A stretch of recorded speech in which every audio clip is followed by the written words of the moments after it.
Alright guys, welcome to Snake on Music News. Today I'm joined by singer-songwriter Ashley Stacey. How's it going, mate? Alright? Yeah, good man, thank you. Yeah, how did you first get into music and what made you want to pick up the guitar? First got into it, so I was at Brighton Uni, Yeah. and one of my mates' older brothers came down, and he was in a decent band at the time, and he brought their tour bus down, and he brought with him his acoustic guitar. We all went out for the night to a club and that, drinking, got in, late, and he got the acoustic guitar out and started playing in the front room, which I think a lot of people thought, we'll go somewhere else. I sat in a room with him and he was playing like Oasis classics basically. Yeah. And I'd never really seen anyone play acoustic guitar at the time, and it blew my mind. So I was like, right, I'm gonna have a crack at that. Yeah, and give it a go yourself. Yeah, and that was about 13 years ago, something like that. So here you are. Yeah, exactly. Yeah. So what sort of bands or artists inspired you to become a musician then? Okay, so definitely Oasis. Yeah. Back in the day, like I remember What's the Story coming out vividly, and being in a pub with my parents and that, and sort of the vibe in the country at the time. So yeah, that was a big thing. Since then, Arctic Monkeys, Libertines, Richard Ashcroft, a bit of Blur, Kinks, Beatles. All the usual sort of stuff. Yeah. All the good stuff. Fantastic. So we're here today to talk about your 10-track debut album, The Sun Still Shines on You, that you released back in September last year. Yeah. How's that feel to finally get out there for people to listen to? Yeah, it was wicked. Obviously, like during lockdown when I released it, so it's a bit weird because I sort of thought, oh, do I hold off and put it out after? Yeah. But everyone was putting out music still, so I put it out there, and the reception's been. It's been spot on really. I couldn't ask for more. Everyone that's sort of listened to it, the feedback's been great, and so it's a good feeling. Man. It's a good thing a good time to put music out. Obviously, no one had nothing to do, so there's no excuse saying, "Have you listened to this yet?" Oh no, I had a chance. Yeah. Yeah, so it's a good time for obviously put it out. It's called The Sun Still Shines on You. Yeah. What's the story behind that, and why did you decide to go that title? So basically I wrote the song came first. Obviously that's the final track on the album. Yeah. That is the title track. So I wrote that first, and I wanted to write. I think I wrote the chords, and I was like, "There's it's one of them sort of sounds that's sort of almost a bit melancholic in the verses, but then the chorus come in, and it was very uplifting. Like I had the melody in my head, and I realised it was one of them sort of uplifting melodies. So I wanted to make the lyrics fit that sound." Yeah. And that was what it inspired. You try and sort of think, what visionary is this sort of putting into your head, and that is what it was. So I tried to give it something really sort of uplifting and filled with hope. Yeah. So the song came, and then the moment I wrote that song, I was like, you know what, that would be a good concept to sort of build an album around, have that as a closer. Fantastic. So where did you go to record the album? Various places. So I did a couple at home. So Long Lane and I recorded at home. Got like a MacBook and Logic Pro. So I did those myself, and then Breakdown and Before the Afternoon I did at studios down in Kent called Addlestead, in a really nice sort of like old cottage. Oh wow, yeah. So that was cool. And then a couple I did with my mate Tom Monks, who lives in Sidcup. At his house, and then another one with L Sound Studios, who you can see online, London Studios, with a guy Phil Deering, and I like doing that because it's no stress. Like the producers are very talented, and you sort of bouncing ideas off each other. So loads of different places. I had it all mastered with L Sound Studios. So once they're all done, you got a bit of a more consistent sound sort of thing. Like it. Yeah. Oh, you said about no stress. The next question was going to be: was it quite stressful? Or was it just fun? Really? Yeah, it was no problems. No stress. The first couple of singles I put out as singles, and didn't really think that I was. At the time I didn't think of doing an album. But as I started getting a few more produced and writing a few more, I started thinking these are potentially album tracks. Yeah. And thinking about how the album might run and the flow of it and that, and quite quickly into it I thought, right, this could make what I thought could be a decent album. So started putting it together, and it was no stress really. Straightforward. That's planned then. It was. Happy days. It was trying to sort of work out, because I got the CDs done, as you know. Trying to sort of work out the just sort of how many you're going to all and how you're going to sell it. That's the only thing that sort of becomes a little bit more involved. But the music side of it was all fun, really. So. You mentioned you went to various different locations to record this album. How long did it actually take to actually finally put together? Yeah. Do you know what? In total, it probably took it about 2 years. Really? Yeah. A long process then. It was, and that's probably because it was unplanned. Like I could have, if I'd have thought, right, I could have done it quicker. If I knew that I wanted to do an album from the offset, I could have done it quicker. Because I think the last 4 tracks, I've done them in like 4 months. Yeah, because I realised what I was doing then, and it was like, right, get it done, get it ready. Get out. Yeah, exactly. Yeah. So it could have been done quicker, but it was 2 years. Happy days. I also want to speak about the album artwork, which I think is unreal. Who designed that, and where did the idea of that design come about? So I met this artist, a girl named Mary Ann Stewart, in a pub. I had a residency in a pub in Bexley, playing every Sunday for 4 hours, believe it or not. Jeez. So a lot Sunday sessions. Oh yeah, that's exactly what it was. Sunday sessions, and it was like sort of covers, and I was sneaking my originals in at first. And as time was going on, they were getting to know me more. I was getting more originals in there. Oh, wicked. And I met this girl that worked behind the bar. And she told me that she designed an album cover for, I think it was an ex-boyfriend, and she showed me it, and I was like, I was really impressed by it. Yeah. And it was a few months later I was thinking about how I could do the album artwork, because most of the artwork I'd done myself before that and just sort of bumbled through. But I thought I want this to be good because it's the album, it's got to be good. So I spoke with her about it, and she went, send me a mood board. So I was like, okay. So I googled what's a mood board, and then I sent her a few things that I liked. There was some Kinks on there. There was some Donovan. Donovan. Yeah, He's got some sort of trippy, sort of 70s, cool going. covers, and a lot of the Noel High Flying Birds covers, because I think it's got that sort of feel to it as well. And I sent it to her, and she sent back that, and I was like, yeah, nailed it. Yeah, that's the one. Yeah, straight away. So, as an artist, do you feel it's important to have a good catchy album artwork? Do you know what? At first, I didn't. Actually, the first single I put out was Breakdown, and I don't know if you've seen a single cover, but it's got Michael Douglas from the film Falling Down. And I think, looking back at it, I think it looks pretty cool now.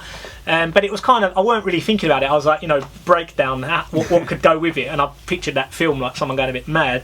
So that turned out all right. But most of them I weren't really thinking about. But now I think I've changed. I think it's really important now.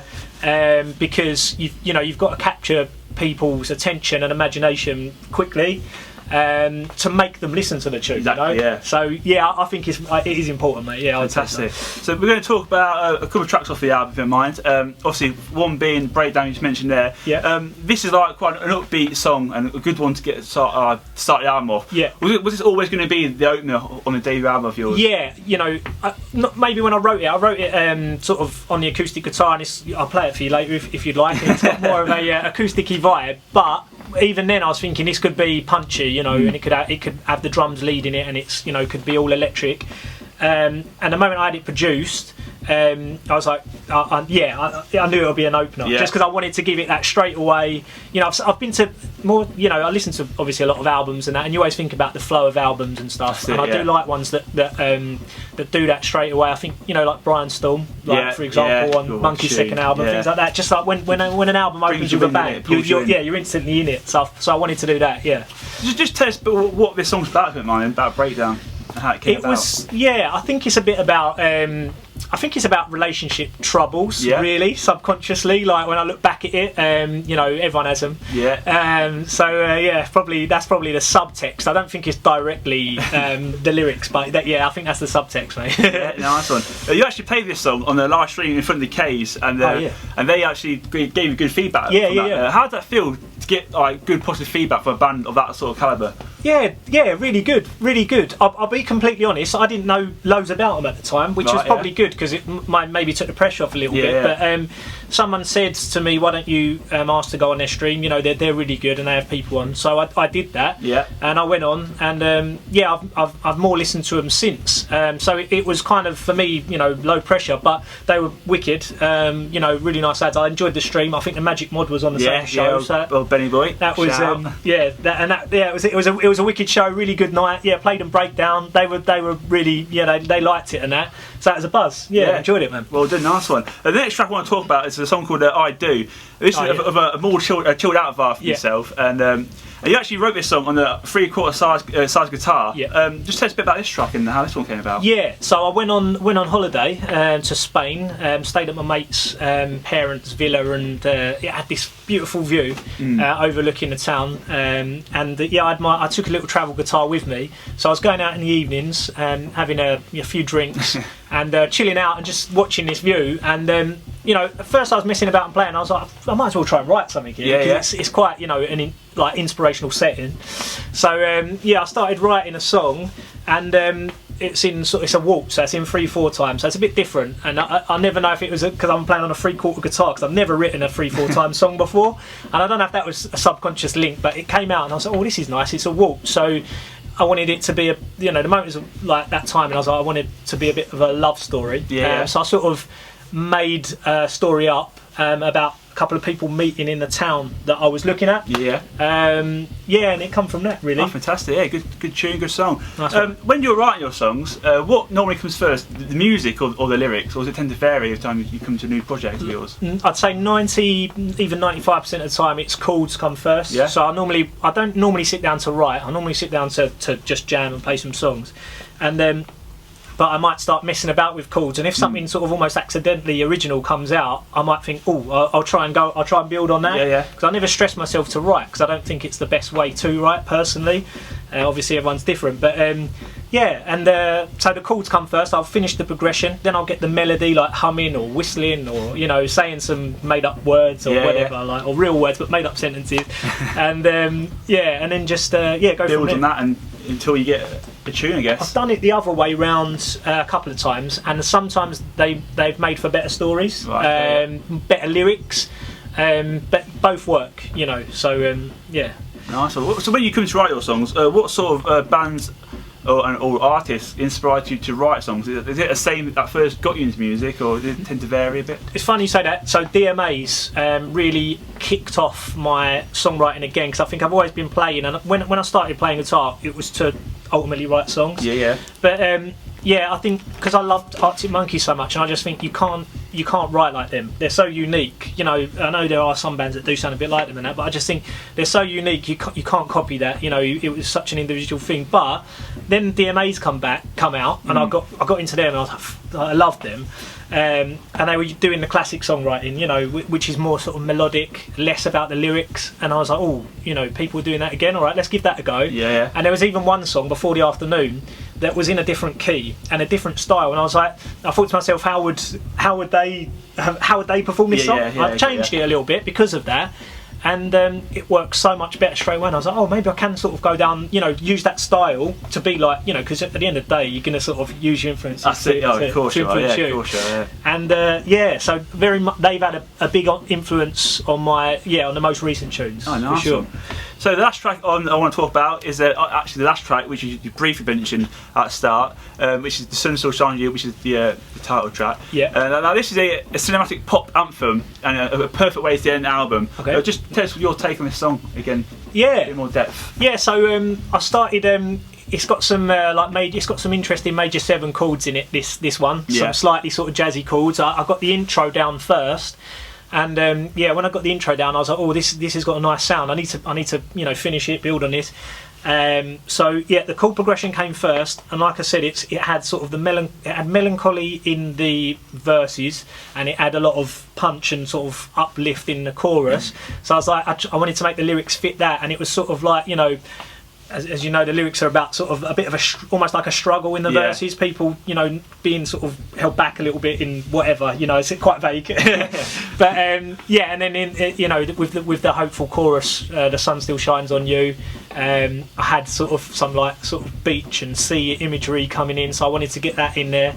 And I actually did a music video for that one. I'll say I did it, but had someone animate one, and it had it's got all that imagery in it as well. So have a look at that if you haven't. A little plug.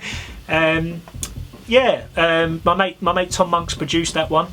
He's a wizard. He's great on the electric guitar and the keyboard and all that. So I went round there, spoke about the sound, and the idea in my head. I sort of had a bit of a scar tissue-y, like Red Hot Chili Peppers sort of vibe, and we tried to go down that route. And the moment I said that to him, he started doing his funky bass like flute. And he done. There's a mix of it. He sent it to me recently. There's a mix that song with a funky bass. And I remember listening to it. I was like, I know I said Chili Peppers, but not that Chili Peppers. Like, too much. Yeah. So it's funny because he said, "Oh, one day you can bring that out." Like, so I probably will. Nice one, nice one. So that's obviously the last track on the album. Yeah. When you finish the album, how do you know it's completely done? Obviously, you can sit there for ages, obviously fiddling around, and what if I do this and do that? Yeah. How do you know to like just draw the line under it, and that is your final product? Yeah, that's a good question. I think one of the things I was thinking about is it enough songs, because it's only 10, and I think that is probably you wouldn't want to go any less than that. Yeah. I think Humbug's got 10, and I love Humbug, so I was like, if Humbug's got 10, I can have 10. But yeah, do you know what? I put them in the order, and I listened to it myself. And I just when I listened to it, I was like, it's done. Do you know what I mean? Right. Yeah, it felt right. Exactly. Yeah, it felt right. So I got it out there, and here we are. There we go. When I listen to it, it's a fantastic album. I recommend everyone to go give it a listen. So where can people go give it a listen, go give it a stream, and more importantly, go buy it? You've got physical copies, I believe. Yeah, well, I've actually run out of CDs. So the first batch that I ordered, they've got. Actually, funnily enough, I gave you my last one today. I was a bit reluctant, but I was like, no, he's come down to do this. So yeah, I've given him a CD, but I'm going to order some more because I haven't really played live much since it's been out. So I'm going to order another batch. When it first comes out, there's a lot of interest, so you can sell them, which you can make your money back quickly. I'm like, I'm going to buy it. I don't, I'm going to be gigging. If not, I'll even go busking just to flog CDs. But yeah, so it's on iTunes, so you can buy it there. Spotify is the main one that I try and push, because I want people to sort of follow on there and keep up to date with tracks as they come out. Because I've got an EP coming out later this year. Plug that quickly. Just the normal digital outlets, really. Fantastic. I was going to ask my next question actually. Oh, okay. What's next to come for you in 2021? Okay. So I've just put out Palace Pier, which was I think last Friday, and that is the first track off of an EP. I've been speaking with just a few people have given me advice, and it's turned out, I think, now to be good advice, because I was quite keen to do album 2. Yeah. Just because I had an idea for it, a concept. I think I've got the songs, but I was speaking with a few people, and I said, do EPs, do single releases, and get a bit more build up for each one. Yeah. Because you'll every time you do it, you'll get more followers, you'll get more people listening, and you're not just sort of almost wasting your songs a bit early. Yeah, you got. Yeah. So I've been doing that. That's the plan. The EP's ready. I've got I'm going to do a single in a couple of months, a single a couple of months after that, and then the EP finally with a track that won't have been released, and also some physical copies, definitely CDs.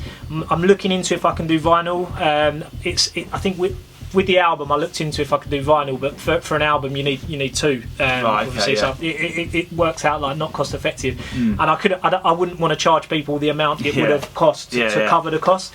But for an EP, I might be able to do it. So, but yeah, just if you follow my socials, so Ashley Stacey on Facebook, Ash Stacey Music on Twitter, Ashley Stacey on YouTube, all of that. I put the info out there, and just see what happens. Perfect, exciting times ahead for you then.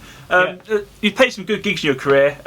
What would you say has been the best one or the most memorable one so far? Played a good one at the Iron Horse in Sidcup, which was a Saturday night, and it's quite a good venue. They promote it and they get people in. That was quite good. Saturday night headline gig sort of thing. So that was memorable. Couple of local festivals. I played at a festival called Soul Town, which was brand new, just before the pandemic hit. So September, what was that, 2019? Yeah, March. Yeah, so March 2020 we got locked down. So September 2019 I played there, and it was big stage, massive festival, and it was a buzz, sort of just meeting some of the artists that have played there, and that was cool. So I just want to get back to it. Fantastic. So what's your ambition, would you say, to a dream venue to play in the future? What venue do you look and think, one day I want to play that and be on stage there? See, this is a thing, isn't it? Because it's like, I'd love to play the Pyramid stage at Glasgow. That's everyone's main choice, isn't it? Yeah. But it's I don't know, Brixton Academy, because it's it's local, and it's just everyone knows where it is. It's a great venue. Yeah, let's say Brixton Academy. Yeah, yeah, great choice. Nice one. Well, that's it. So thanks for going on and talking about it. It's much appreciated.